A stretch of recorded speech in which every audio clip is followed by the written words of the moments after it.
സമർപ്പിക്കുന്നേ. സേവയ്ക്കായി N ജീവനെയും കാൽകൾ ഓടട്ടെ, നിൻ പാതെ ചേരട്ടെ, N ചിന്ന തിരുരാജ്യവ്യാപ്തിക്കായി.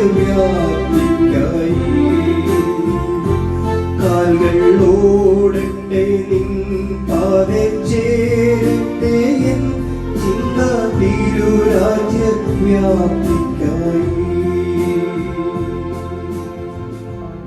ദൈവനാമത്തിന് മഹത്വമുണ്ടാകട്ടെ. ഇന്നത്തെ പ്രഭാത ധ്യാനത്തിനായി 5-ാം സങ്കീർത്തനം 9-ാം വാക്യം.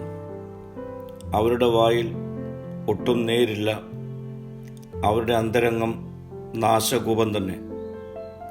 അവരുടെ തൊണ്ട തുറന്ന ശവക്കുഴിയാകുന്നു, നാവുകൊണ്ട് അവർ മധുരവാക്ക് പറയുന്നു. ദുഷ്ടജനത്തിൻ്റെ സംസാരം ദുർഗന്ധപൂരിതമാണ്.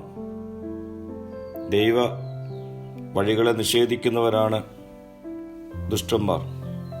ഹൃദയത്തിൽ നാശം മാത്രമേ ചിന്തിക്കുകയും നാവുകൊണ്ട് ചതിവിൻ്റെ മധുരവാക്ക് പറയുകയും ചെയ്യുന്നവർ.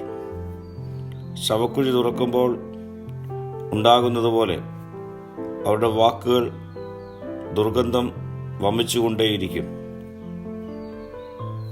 രക്ഷിക്കപ്പെടാത്ത പ്രാകൃത മനുഷ്യൻ്റെ സംസാരം മറ്റുള്ളവർക്ക് അരോചകവും ഉപദ്രവകരവും ദുർഗന്ധം വമിക്കുന്നതുമാണ്.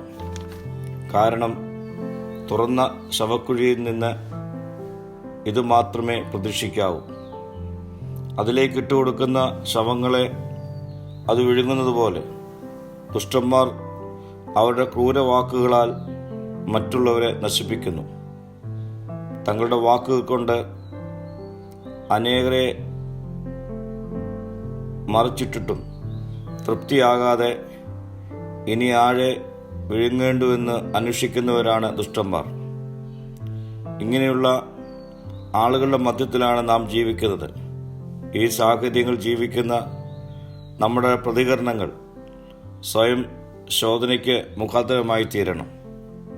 പ്രാർത്ഥിക്കാം. കർത്താവേ, ദുഷ്ടതയുടെ മധ്യത്തിൽ നീതിയോടെ ജീവിക്കുവാനുള്ള കൃപ ഞങ്ങൾക്ക് നൽകണമേ. മഹത്വം നീ എടുക്കണം. യേശുവിൻ്റെ നാമത്തിൽ തന്നെ. ആമീൻ.